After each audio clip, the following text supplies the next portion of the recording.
ಲೋಕಸಭಾ ಚುನಾವಣೆಯ ಕಾಂಗ್ರೆಸ್ ಪ್ರಬಲ ಟಿಕೆಟ್ ಆಕಾಂಕ್ಷಿ ವಿನಯ್ ಕುಮಾರ್ ಅವರ ಪಾದಯಾತ್ರೆ ಮುಂದುವರೆದಿದೆ.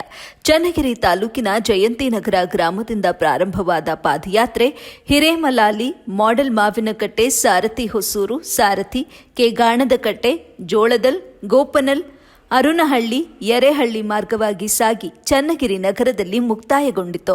ಬಳಿಕ ಚನ್ನಗಿರಿಯಲ್ಲಿ ವಿನಯ್ ಕುಮಾರ್ ಗ್ರಾಮ ವಾಸ್ತವ್ಯ ಹೂಡಿದ್ರು. ವಿನಯ್ ಕುಮಾರ್ ಭೇಟಿ ನೀಡಿದ ಗ್ರಾಮಗಳಲ್ಲೆಲ್ಲ ಮುಖಂಡರು, ಅಭಿಮಾನಿಗಳು ಅದ್ದೂರಿಯಾಗಿ ಸ್ವಾಗತ ಕೋರಿದ್ರು. ಎಬಿ ನ್ಯೂಸ್ ಜೊತೆ ಮಾತನಾಡಿರುವ ವಿನಯ್ ಕುಮಾರ್, ಮುಂದಿನ ದಿನಗಳಲ್ಲಿ ಕ್ಷೇತ್ರದಲ್ಲಿ ಕೆಲ ಬದಲಾವಣೆ ಮಾಡಬೇಕೆಂದು ಯುವಕರಲ್ಲಿ ಹಾಗೂ ಜನರಿಗೆ ಜಾಗೃತಿ ಮೂಡಿಸಿದ್ರು. ಇದೇ ವೇಳೆ ಕೆಲವು ಶಾಲೆಗಳಿಗೆ ಹೋಗಿ ಪರಿಶೀಲನೆ ಕೂಡ ಮಾಡಿದ್ರು. ವರದಿ ನಲ್ಲೂರು ಮೊಹಮ್ಮದ್ ಆಸಿಫ್, ಎಬಿ ನ್ಯೂಸ್, ಚನ್ನಗಿರಿ. ಮುಖಂಡರಿಗೆ, ಗ್ರಾಮ ಪಂಚಾಯತ್ ಅಧ್ಯಕ್ಷರಾದ ಲೋಕೇಶ್ ಅವರಿಗೆ, ಮುಖಂಡರಾದ ಚಂದ್ರಪ್ಪ, ನಮಸ್ಕಾರ. ಸುಮಾರು 440 ಕಿಲೋಮೀಟರ್ ಪಾದಯಾತ್ರೆ ಮಾಡಿ ನಮ್ಮ ಪಾದಯಾತ್ರೆ ಇವಾಗ ಚನ್ನಗಿರಿ ತಾಲೂಕನ್ನು ತಲುಪಿದೆ. ಚನ್ನಗಿರಿ ತಾಲೂಕಿನ ಹಲವಾರು ಹಳ್ಳಿಗಳನ್ನು ಸುತ್ತಿ ಇವಾಗ ಜೋಳದಾಳ ಕಡೆ ಹೋಗ್ತಾ ಇದೆ.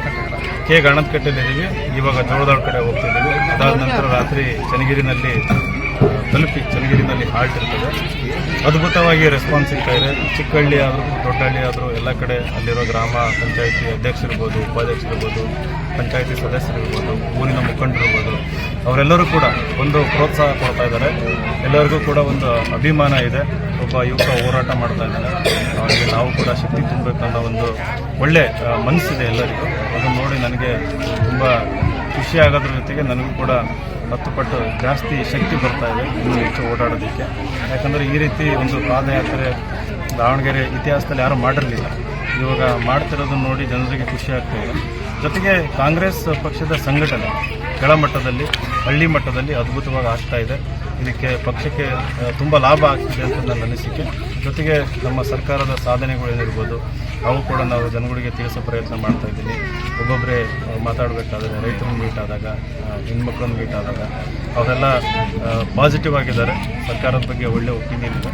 ಹೀಗೆ ಚೆನ್ನಾಗಿ ಸಾಗ್ತಾ ಇದೆ. ಟಿಕೆಟ್ ಸಿಗೋ ನಂಬಿಕೆನೂ ಇದೆ. ಟಿಕೆಟ್ ಸಿಕ್ಕು ಅದ್ಭುತವಾಗಿ ಗೆದ್ದು ಬರುವ ವಿಶ್ವಾಸ ಕೂಡ ಇದೆ.